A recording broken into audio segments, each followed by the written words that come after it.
bringing the idea of theism, or an absolute personal God, which was really unfamiliar to the Greeks. So, we know from Romans 1 that everybody knows there's a God deep down inside, but in terms of their writings and their normal way of thinking, they were used to thinking of gods as lesser beings, like just basically big people.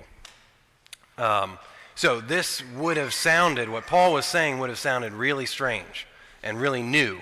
And so, I mean, that's why it created somewhat of a buzz. And now we're in the sort of an opposite situation where Christianity is the traditional way of thinking, and then other new things come in and are fads. But so trying to turn our thinking around a little bit to help understand. Secondly, I want to help people see which ideas in Western society come from Christianity and which come from paganism. And they've kind of gotten mixed up in a lot of ways. I'm going to try to show that as we go through. Thank you, Thomas Aquinas. Yeah, mutant forms of these. But when you go back to Plato, who was a few hundred years before Paul, you sort of get a pure paganism. And with Paul, you get a pure Christianity. And so then we can see, if we only see this idea over here and not in Paul's writings, then, it's probably not a Christian idea. Third, Colossians 2:8 says, "Beware lest any man spoil you through philosophy and vain deceit, after the tradition of men and after the rudiments of the world, and not after Christ." So I want to introduce you to some of these ideas. In fact, I was listening to a guy this week who's trying to resuscitate a form of Platonic thought, combining it with other things and a new mutation. But anyway, Paul understood that pagan philosophy is a threat to Christian thought. And he was warning against it there. And we know he understood some of the ideas, at least, because he interacted with philosophers at Athens. We have a speech of his that he gave to philosophers. And they laughed at him, Fourth reason, specifically Plato, the reason I'm choosing him, is because superficially his ideas are more similar to Christian ideas than other Greek philosophers. I emphasize superficially. And I want to illustrate even the most, you could say, the highest form of pagan philosophy is still utterly divergent from Christianity. Because, for example, most of the Greeks were materialists, so they actually didn't believe in spirits or souls. Plato actually does. He was kind of radical in that way. He believed in an afterlife, which kind of sounds a little Christian until you realize he also believed that souls existed before and were incarnated, and they also that souls are omniscient and that there's reincarnation. And so once you get a little bit further into it, you realize, no, there is really no similarity. Final reason why we're comparing Paul with Plato is a little bit of a personal apologetic, in that I want to prove that studying philosophy has not sent me off into wackadoodle land, at least not yet. So those are the reasons that I'm doing this. So this is the lesson plan. Lesson 1 today, manuscripts and foundations of government. So I want to look at contrast the two manuscript traditions. Like how do we actually know what Paul and Plato said when they lived thousands of years ago? And then their views on the foundations of government. Next week, justice and social transformation. And then after that, education, then sin and ethics, salvation, and lastly, knowledge, God, and the good. So we're kind of moving up we're starting with some of the furthest down ideas in a system. When you have a system of thought, God is all the way at the top. He's like the first principle. Once you get down to government, you're working out to some of the very edges of what a given system of thought has to say about life. So that's why we're starting there, and then we're going to kind of work back up. Okay, so how do we actually know what either of these guys said? Since we don't have anything that they actually wrote. We don't have the physical parchments, So this is the guy, Plato, He lived in Athens. He was born somewhere in 420s BC, died somewhere in the 340s BC. Considered to be one of the founders of Western thought. Probably rightly so. Not to be confused with his teacher and his student. He was a student of Socrates. He was a teacher of Aristotle. So the triumvirate of pagan philosophy. Socrates, who didn't write anything, we only know about what he said by what Plato says about him. And then we have Plato, who then was the teacher of Aristotle, and through Aristotle, either directly or through Aristotle, pretty much formed the non-Christian portion of Western philosophy. But how would we know, 2,400 years ago, how would we know what he said? Here's the two earliest fragments, as far as I could find, that we have of Plato's writings. This one here is by far the oldest, 300 to 200 BC, so within 150 years or so of when he actually wrote. And then this one is more like around the time of Christ, 100 BC to 100 AD. Except for those are the only two possibly BC fragments. After that it's all AD, around the time of 1st, 2nd, 3rd century. There's a lot more fragments, but still only pieces, just pieces like that.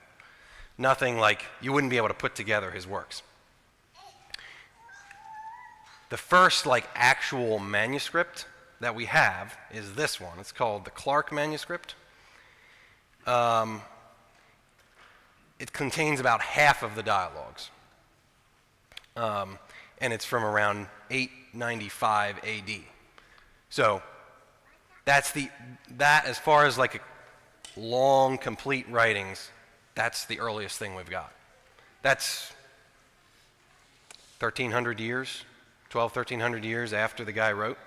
So kind of makes you wonder, okay, what all got changed in that time?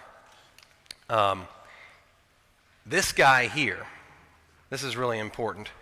Thrasyllus of Mendes, he lived around the time of Christ, that died in 36 AD.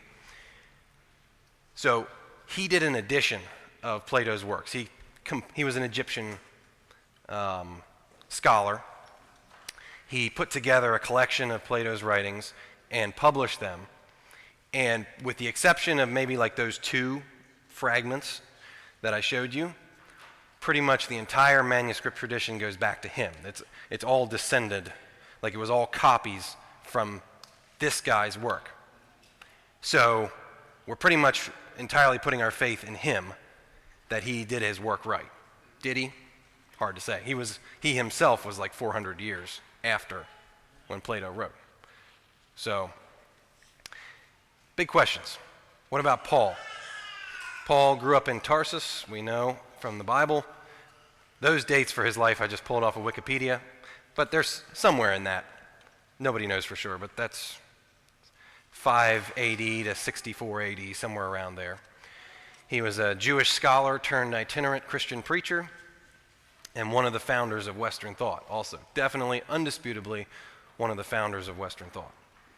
So how do we know what he wrote? Well, here is one of the earliest. It might be the earliest, but don't quote me on that. It's one of the earliest manuscripts that we have of Paul from 175 to 225 AD. And this is just one page. It's a big manuscript or big fragment. It's P46 is what it's called. Contains most of the Pauline epistles, though with some folios missing. So a folio is like a page or a set of pages. It contains, listen to this. In order, it contains the last 8 chapters of Romans, Hebrews, 1st and 2nd Corinthians, Ephesians, Galatians, Philippians, Colossians, and 2 chapters of 1st Thessalonians. Within 150 years. Contrast that, we have a significant portion within 150 years. Contrast that with Plato, where we have nothing significant at all for over 400 years. In terms of a complete manuscript, okay, of Paul's writings, the earliest thing that we have is called this thing, Codex Sinaiticus. approximately 350 AD, so within 300 years of when Paul actually wrote, we have a complete manuscript. This is part of a broader manuscript of the Old and New Testament. So it's got the Septuagint for the Old Testament, the Greek of that, and then the whole Greek New Testament. It includes, if my memory's right, it includes all the books that we currently have in the New Testament in this manuscript. I don't know if you can really see. Anytime somebody talks about, well, this or this wasn't in the original, this is what an original looks like. It's all capital letters. See that? And it's all just run together. There's no breaks for words, nothing. It's just a list of capital letters, and you would have to figure out where the words end from that. So if you open a modern Greek, don't base anything on the punctuation, the capitalization, verse divisions, anything like that. The only thing we have is capital letters. So here's the contrast then. This is what I want to get to. The difference between Paul's transmission and Plato's transmission. First thing, for Paul we have multiple lines. I didn't talk about this yet, but right from the get-go there's distinct families of texts. The Alexandrian, the Byzantine, the Western texts. And what you mean by a family of texts is this guy made an error copying, and that error is repeated and repeated and repeated, but you have another family where that error doesn't show up. So you can tell, who was copying who. And since if it all goes back to one editor, like it does for Plato, you literally do not know if he made a mistake. For for Paul, we have different lines, so we can know very accurately what he actually wrote. So that's a huge difference. Large fragments for Paul within 150 years. Nothing significant for over 400 years for Plato. Complete edition within 300 years for Paul. Half edition within 1,300 years for Plato. Point is, this is the difference between providential preservation and normal preservation. Because this is pretty normal. Plato's, that would be what you would expect to find. You would not expect to find what we find with Paul. So, yes. Do you want to point out that the dialogues is what Plato calls this? Yes. Sorry. This is my current copy of the complete works of Plato. It's about 1,600 pages. It's a pretty similar length to the Bible, but it's all written in dialogue form, and we're going to see that shortly. So it's all people talking. It's one guy talks and another guy talks, so forth. And I'll show you some examples of that shortly. But yes, the dialogues is what they're called. And he was a pioneer of that form of writing. Okay, so to sum it up then, this is what the editor of that book says in the introduction. He says, at the same time, it should be frankly emphasized that this corpus, or group of writings, both the works it includes as genuine and the text itself of the works derives from the judgment of one ancient scholar, Thrasyllus. His edition of Plato's work, prepared nearly 400 years after Plato's death, was derived from, no doubt, differing texts in the dialogues and the letters in libraries and perhaps in private hands, not at all from anything like a modern author's autograph. No doubt also, both in its arrangement and in the decisions taken as to the genuineness of the items and the text to be inscribed, it may have reflected the editor's own understanding of Plato's philosophy, perhaps a tendentious one, and his views of how it ought to be organized for teaching purposes. So, we don't really know what Plato wrote. Probably it's mainly accurate, but there could be large changes. With Paul, there's no doubt. We have what he wrote, with no changes. All right. Any questions on that? Yes. How did we get Aristotle's work? That's the question. I've not looked into that. No, I don't know. Sorry.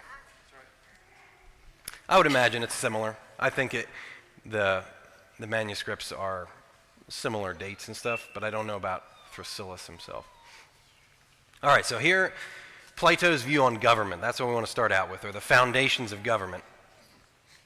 Here's what a dialogue looks like. So this is from the dialogue Crito, because Crito is the guy who comes to see Socrates. So this is the discussion between Socrates and Crito. Did Socrates say these things? Probably not. This is probably Plato just largely making stuff up and putting it into the mouth of Socrates. But anyway, so Socrates in this one is in prison. He's about to get himself killed for corrupting the youth of Athens. And so this guy Crito comes to see him. So this is what happens. Socrates says, "Why have you come so early, Crito? Or is it not still early?" "It certainly is," says Crito. Socrates, "How early?" "Early dawn. I'm surprised that the warder was willing to listen to you." "Oh, he's quite friendly to me now, Socrates. I've been here often and I've given him something." Socrates, "Have you just come or have you been here for some time?" "Oh, a fair time." "Then why did you not wake me right away, but sit here in silence?" Crito, "By Zeus, no, Socrates. I would not myself want to be in distress and awake you so long, and awake so long. I have been surprised to see you so peacefully asleep. It was on purpose that I did not wake you, so that you should spend your time most agreeably. Often in the past through my life, I have considered the way you live happy, and especially so now that you bear your present misfortune so easily and lightly." Socrates says, "It would not be fitting at my age to resent the fact that I must die now. Other men of your age are caught in such misfortunes, but their age does not prevent them from resenting their fate." "Well, that is so. Why have you come so early?" So that's the opening to the dialogue. So you can see it's pretty interesting. It's engaging. It's not dry. So I would say that's one of the reasons why this is an enduring form of literature. So what happens then after this is Crito says, "Hey, I want to break you out. We can bribe the guards. We can get you out and escape somewhere." And Socrates says, "No, I'm not going to do that. I'm going to be a martyr," basically. And then he explains why. And this is where we get into the government issue. So I'm going to read a little bit more here. This is later on in the dialogue. And so this is Socrates talking, but he's doing like some hypothetical interacting with the laws of Athens. So the laws are telling him things, and then he's going to answer back. So Socrates says, "Reflect now, Socrates," the laws might say, "that what we say is true. You are not treating us rightly by planning to do what you are planning," so by planning to escape. "We have given you birth, nurtured you, educated you. We have given you all the other citizens a share of the good things we could. Even so, by giving every Athenian the opportunity, once arrived at voting age and having observed the affairs of the city and us the laws, we proclaim that if we do not please him, he can take his possessions and go wherever he pleases. Not one of our laws raises any obstacle or forbids him. If he is not satisfied with us or with the city, if one of you wants to go and to live in a colony or wants to go anywhere else and keep his property, we say, however, that whoever of you remains, when he sees how we conduct our trials and manage the city in other ways, has in fact come to an agreement with us to obey our instructions." Okay? Socrates, "We have convincing proofs." Again, this is the laws talking to Socrates. Socrates, "We have convincing proofs that we and the city were congenial to you. You would not have dwelt here most consistently of all the Athenians if the city had not been exceedingly pleasing to you. You have never left the city, even to see a festival or any other reason except for military service. You have never gone to stay in another city as people do. You have had no desire to know another city or other laws. We and our city satisfy you. so decisively did you, listen to this, so decisively did you choose us and agree to be a citizen under us. Also, you have had children in this city, thus showing us that it was congenial to you. Now, however, you pay no heed to us, the laws. So that if he would run away, he'd be paying no heed to them. As you plan to destroy us. You act like the meanest type of slave by trying to run away, contrary to your commitments and your agreement to live as a citizen under us. First, then, answer us on this very point, whether we speak the truth when we say that you agreed, and not only in words, but in your deeds, to live in accordance with us. And that's the end of the laws talking. Now Socrates says, and what shall we say to that, Crito? Must we not agree? And Crito says, we must, Socrates. Okay, so what's the foundational principle then, according to this dialogue, of the power of government? What gives government its power? Joel. I'd say ownership. The government owns. Right? And what is that ownership based on? The consent of the government. Right, the agreement, like he says here. What do we call that theory of government? Social contract, exactly. All right, so we have, this is, as far as I know, the earliest articulation of the social contract theory of government. Okay, I want to just quickly jump over to the Republic. That's one of Plato's most famous dialogues. Here's a snippet of that where he talks about the foundations of government, or he's going to lay out an ideal government. And this is what he says. All right, Socrates says, now he's talking to a different guy, this Adeimantus. He says, I think a city comes to be because none of us is self-sufficient, but we all need many things. Do you think a city is founded on any other principle? No, says Adeimantus. And because people need many things, and because one person calls a second out of one need and a third out of a different need, many people gather in a single place to live together as partners and helpers. And such a settlement is called a city. Is it not so? It is.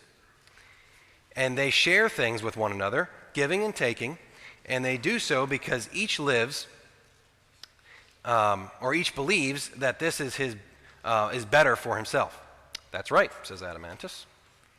Come then, let's create a city in theory from its beginning, and our needs, it seems, and it's our needs, it seems, that will create it. Okay, so we got the same basic idea. How does a city get formed? Well, it's when people come together, and it's a mutually beneficial arrangement, but they didn't have to come together, right? They decided to. So again, the foundational principle of government is people deciding to contract together or agree together to make a government. Okay, so that's Plato's view. So where would we go in Paul's writings to find Paul's understanding of the foundations of government? Someone want to throw something out? Romans 13, yes. Okay, so Romans 13 says, let every soul be subject unto the higher powers, for there is no power but of God. The powers that be are ordained of God. Whosoever therefore resisteth the power resisteth the ordinance of God, and they that resist shall receive to themselves damnation. For rulers are not a terror to good works, but to evil. Wilt thou then not be afraid of the power? Do that which is good, and thou shalt have praise of the same. For he is the minister of God to thee for good. But if thou do that which is evil, be afraid, for he beareth not the sword in vain. For he is the minister of God, a revenger to execute wrath upon him that doeth evil. Wherefore he must needs be subject, not for wrath, but also not only for wrath, but also for conscience sake. Okay, so what is Paul saying is the foundation of government authority or government power? What's the reason that they have that power? Somebody. Divine delegation. Right. Or in his words, the ordinance of God, or he uses the word minister, the ministration of God. So according to Paul, the government gets its power from God. And according to Plato, it gets its government, or the government gets its power where? Citizens, yes. So we have two completely divergent views of where the power comes from and what makes a government legitimate. Okay, these two ideas then came down and sort of got mutated together, okay? And we see both of them showing up in our founding documents. So if we go to the Declaration of Independence, when in the course of human events it becomes necessary for one people to dissolve the political bands which have connected them with another and assume among the powers of the earth the separate and equal station to which the laws of nature and nature's God entitle them. Okay, so that sounds fairly Christian. They're getting things, they're getting their, they're being entitled to things by God. Not purely Christian, but there's a good chunk of it there. A decent respect to the opinions of mankind requires that they should declare the causes which impel them to the separation. We hold these truths to be self-evident, that all men are created equal and that they are endowed by their Creator with certain unalienable rights. Again, that sounds pretty much like it came from Paul, like the rights come from God. That among these are life, liberty, and the pursuit of happiness, that to secure these rights, governments are instituted among men, deriving their just powers from the consent of the governed. Now that doesn't sound like it came out of Romans 13. It does sound like it could have come straight out of Plato. Now, I'm not saying Jefferson was necessarily reading Plato. He could have also been reading any number of thinkers that inherited this idea. But can there be any doubt that that is the same idea that's popping up here? That whenever a form of government becomes destructive to these ends, it is the right of the people to alter or to abolish it and to institute new government, laying its foundation on such principles and organizing its powers in such form as to them shall seem most likely to affect their safety and happiness. Now that sounds like it could have come right out of the Republic. That sounds like a bunch of people coming together and deciding what's going to benefit them the most, and for safety and happiness. Those words, safety and happiness, are very similar to the terminology of the Republic, very unsimilar to the terminology of Romans. Because the Romans, it's all about good and evil. It's do that which is good, thou shalt have praise of the same, for he is a minister of God to thee for good. But if thou do that which is evil, because even when Plato talks about good, he's talking about that the kind of thing that makes you happy. Paul's not talking about that. He goes on just a little bit later to define good as the Ten Commandments, just a little bit later in the same chapter. Good for Plato is safety and happiness. Yeah. Can you go back to this? This one? Yes. So, endowed by the Creator with certain unalienable rights, fine, we're still with Paul. Would you disagree then that among these are life, liberty, and the pursuit of happiness? Because life, liberty, and the pursuit of happiness seem to be the antecedent to the last line here. Mm-hmm. And, the last line is in agreement with getting back to those inalienable rights. Yeah. I mean, certainly, I think we have a little bit of a mixture going on there. There definitely is. I mean, certainly life, liberty, and the pursuit of happiness are protected, are rights that we have from God.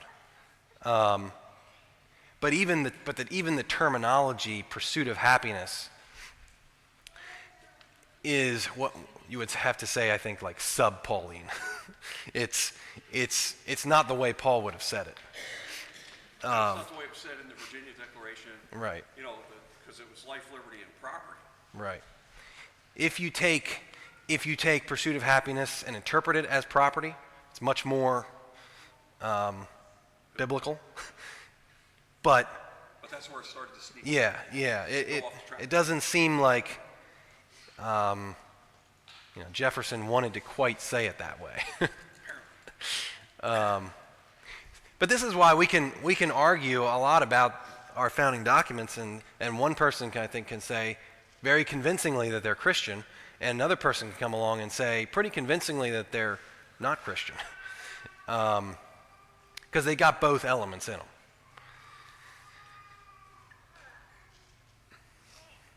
So yeah, discussion. That's what I got for you today. Yes, Joel.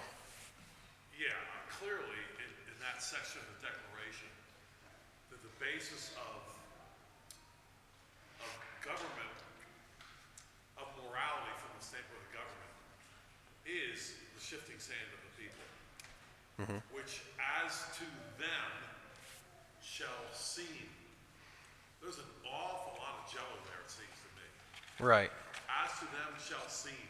Right. Most likely. I mean, we have term after term there of good old-fashioned jello. Right. Seems to me. Right. A lot different from Paul. Right. Talk about, hey, talk about good and evil here. Right. I mean, it seems to be. I mean, you really brought out. It seems to be quite a contrast. Here. Right. Right. So then, one question, I'll throw it out there. If you take a social contract view, then that the agreement of the people is what forms the government, then the agreement of the people is what could dissolve the government as well and create a new government. But then the question that Paul doesn't specifically address in Romans 13 how it would be that you would get a new minister of God. Let's say the old one's not doing so well. How do you get a new one? And on what basis would that be? Does anyone want to take a stab at what would justify, if we were declaring independence from Britain on the basis of Paul's thought or biblical thought, what would be the legal basis? When a government begins to infringe on people's inalienable rights, they're no longer governing according to God's law and principles. So that would be a good point to start at. So they're what you're saying is they're ceasing to.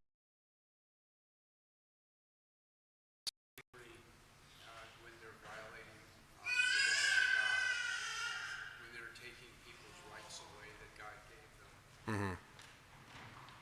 Anyone else want to? John? There's admonition, we must obey God rather than men. Yeah. And so if the ruler or the government is no longer at all aligned with God, the people will not follow that government. This gets back to Plato, and in the original dialogues that we looked at, where it said the laws speaking to Socrates are saying, well, you could have gone any time, but you stayed, right? That's a kind of a consent of the governed argument. And if the king, George, is no longer obeying anything close to the way God commands governments to behave, Right. the people no longer follow. They are going someplace else. And then looking to God to raise up a ruler who will do this, who will do right, who will do according to Romans 13. Okay. So it's a matter of obeying God rather than men, and men being so out of touch with God that they're not to be followed. Okay. Marty? First, again, with God being the definer of what is good and evil, Right. and the purpose of government being to react to what is good in a certain way and what is evil in a certain way, right, in upholding and punishment. That if the government inverts that, then and punishes what's good, rewards what's evil, that may be the reason for the organizing of the government. Right.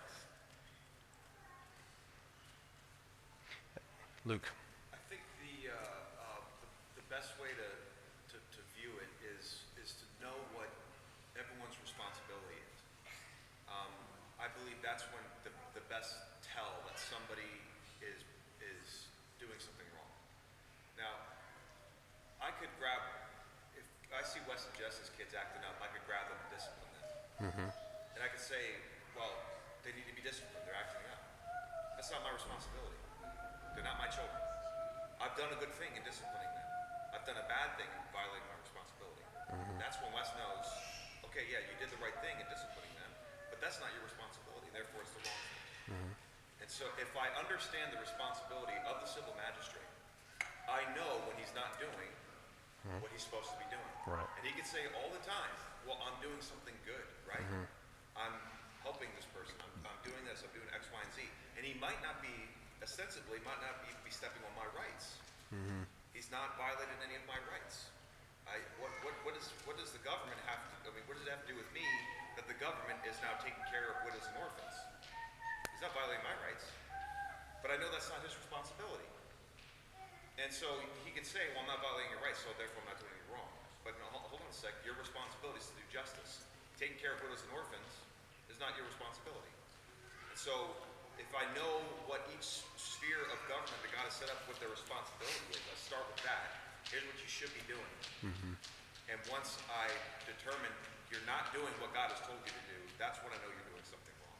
And even if it doesn't affect me, even if it doesn't touch me, I don't know about it, whatever, Right. I still know you're doing something wrong because you're violating the responsibility God has given you. Yeah. And I think, as I've been trying to think through this,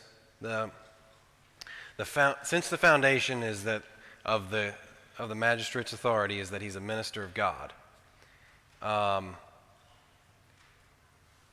as long as he has that ministration or is doing that ministration, then he's legitimate.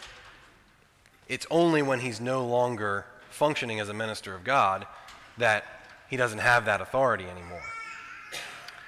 And then the question is, at what point is that the case? Because we have the complicating factor of the people that Paul were talking about weren't all that savory of characters. Like, it wasn't Moses that Paul was describing when he was talking about the powers that be. It was the Roman authorities who were still crucifying, highway robbers and that kind of thing. They were fulfilling the ministry of God in some respects.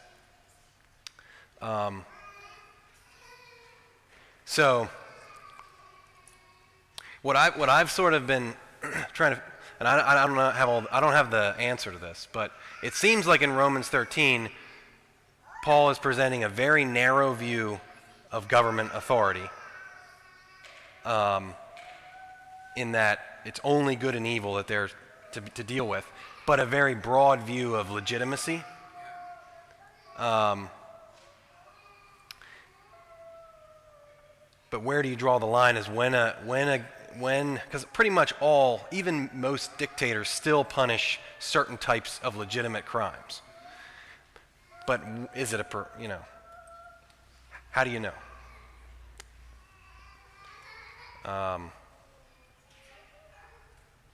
What you were presenting seemed to be sort of once you see this is happening, that people aren't following their leaders anymore, then it's time for a new leader. Is that sort of what you were? People can make themselves ungovernable. Right. If a large enough number Right. of people decide, I will not be governed by this governor, it doesn't matter if his authority is even legitimate. And that can be a legitimate thing even if you're not overthrowing the king, let's say, you can say, no, I'm not going to do that. And once enough people say no, he kind of loses his power. The laws could kill Socrates, Right. but if they killed everybody, Right. they've got no rule anyway. Right. Exactly. So maybe there's something. Once you get a broad enough based group of people who are just saying no to major portions of the existing government's will, and they become impotent, then it's time to have a new minister, something like that. Frederick Bastiat wrote in the law, his basic thesis was,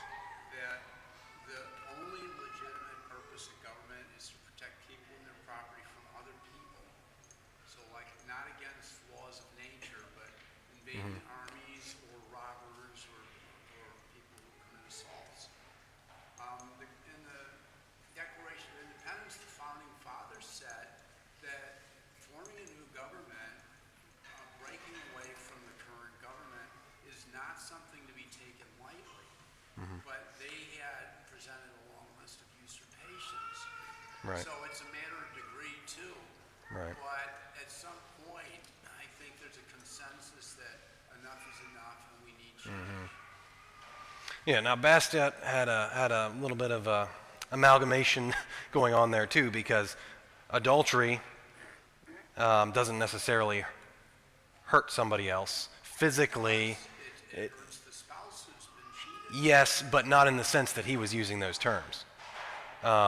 It's not hurting their life or their property. So you could argue that from a Christian standpoint, but not according to Bastiat's principles. So anyway, I don't think we should just, and I'm not saying you were, but we have to define the ministry of according to what the biblical laws define as the justice. But any last comments? Yes. I know I say this all the time, but I think the greatest, my biggest problem with that paragraph is the first line. They took a divine revelation to call it self-evident. That's true. I didn't, yeah. And I think that was a huge injustice to the God that they all said they believed in. Because you go to India, and it's not self-evident that everyone's created equal. It's not. Right. They'll laugh at you. Right. We're not all created equal. Pagan thought denies that Right. we're created equal. Right. It's not self-evident. Right. That whole idea of self-evident, we're going to get into that later, because that's definitely, Christianity is a religion of revelation. Plato's completely the opposite. He believed that you can, if you think about things, you can reason them out. In other words, self-evident. I think that's the biggest crime, is to take a divinely Right. revealed truth and call, yeah, we just figured this out by looking at Right. That's true. Joel, last comment. Yeah,